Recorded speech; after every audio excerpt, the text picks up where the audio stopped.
Britain today is standing at a historic turning point. The old politics, the tired promises of the establishment, and the endless talk of progress without protection are collapsing. What is emerging is something the elites did not expect, but ordinary people have long demanded: a return to national pride, cultural strength, and the defense of Britain's identity. For years, Westminster ignored the voices of the people, but as Reuters recently noted, migration and cultural change have now pushed nationalism back into the mainstream. It is no longer whispered in pubs, it is shouted in Parliament, in protests, and in everyday conversations. Britain is rediscovering itself. The truth is simple. Millions of people have grown weary of open borders, endless asylum promises, and politicians who value international approval over their own citizens. The Guardian itself admitted that Britain's nationalist movements are emboldened like never before. This is not a fringe phenomenon, it is a people's movement, and it grows stronger every time another small boat crosses the channel or another migrant hotel opens in a struggling town. Nigel Farage and Reform UK have simply voiced what millions already knew.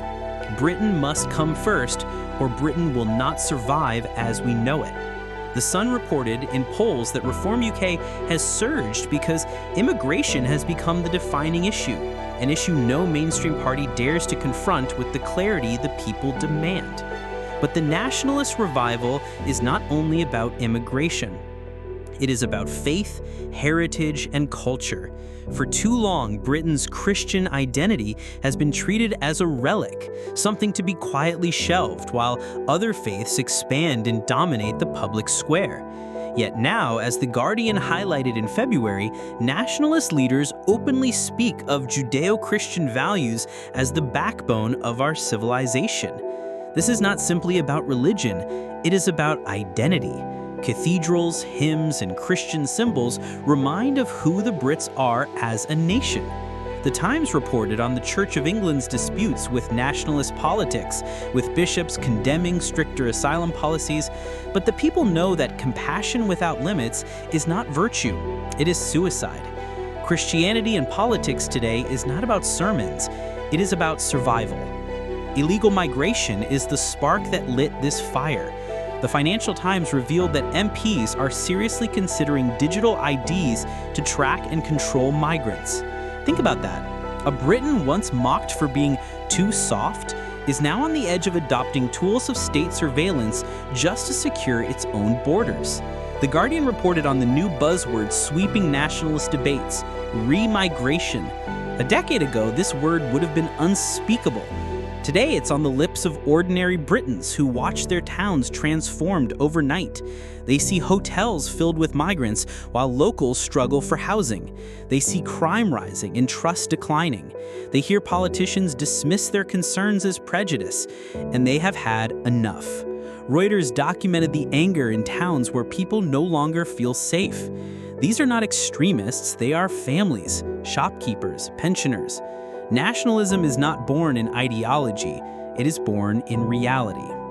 And yet, nationalism in Britain today is not simply defensive, it is also rediscovering pride. The Guardian's reporting on football and nationalism showed how even sport has become a stage for identity. Flags, chants, and pride in country are no longer signs of shame, they are badges of honor. Across Europe, Reuters noted, young voters are turning toward nationalist parties.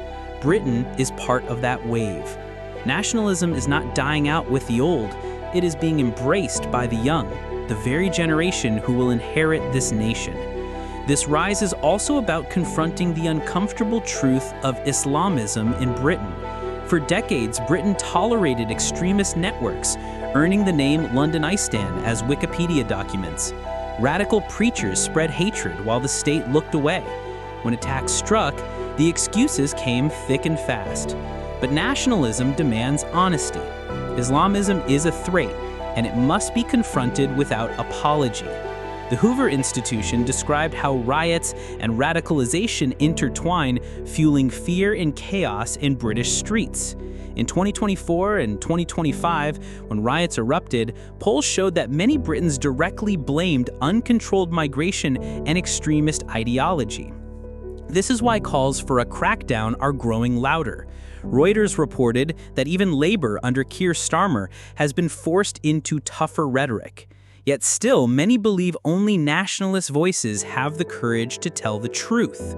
Critics call this dangerous, but what is truly dangerous is doing nothing.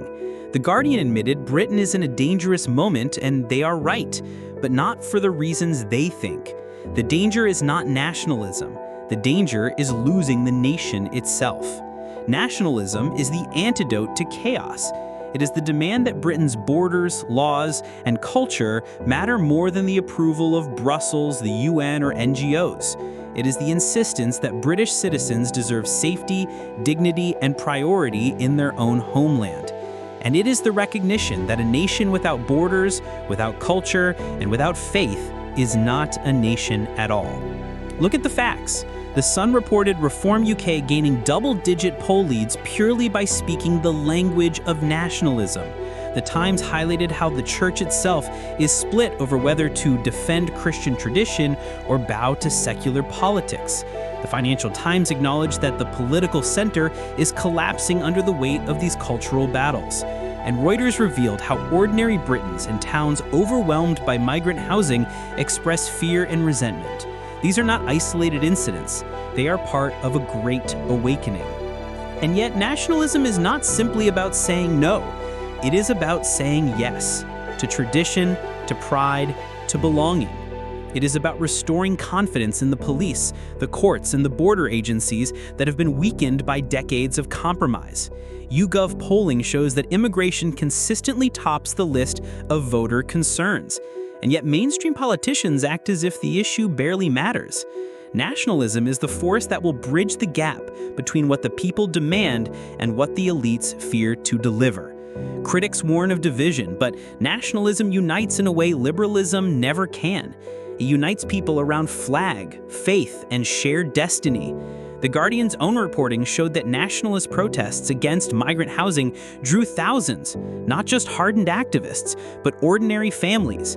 These are not people of hate. They are people of hope, desperate to see their nation protected. Nationalism gives them that hope. It gives them a vision of a Britain that belongs to its own people once again. And this nationalist turn is not unique to Britain. Across Europe, nationalist movements are rising, from Hungary to Italy, from France to Germany. Reuters documented the surge of youth nationalism across the continent. Britain is part of that wave. Nationalism is not dying out with the old, it is being embraced by the young, the very generation who will inherit this nation. At home, the elites remain terrified of this shift. The Guardian and the Times speak of nationalism with dread, but their dread is revealing. They fear the people reclaiming power. They fear a nation rediscovering its strength. They fear that the game is up. Because once nationalism becomes mainstream, the old tricks of labeling, shaming, and silencing no longer work. People no longer care what they are called. They care about their families, their homes, their future. This is why the nationalist revival matters. It is not just a political trend, it is a cultural rebirth. It is the rediscovery of faith as identity, borders as strength, and pride as a duty.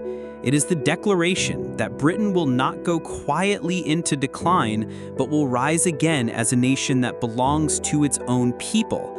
As The Guardian wrote, this is a dangerous moment. But danger is sometimes the price of survival, and survival is the goal. Britain must survive, not as a territory, not as a market, but as a nation, Christian in heritage, sovereign in law, proud in identity. So the question now is not whether nationalism is rising, it already has. The question is whether Britain's leaders will recognize it, embrace it, and act on it before it is too late. Will they defend the borders? Will they honor the faith and culture that built this nation? Will they listen to the people who demand safety, dignity, and sovereignty? Or will they continue down the path of denial until the people sweep them aside? That is the choice Britain faces, and the world is watching.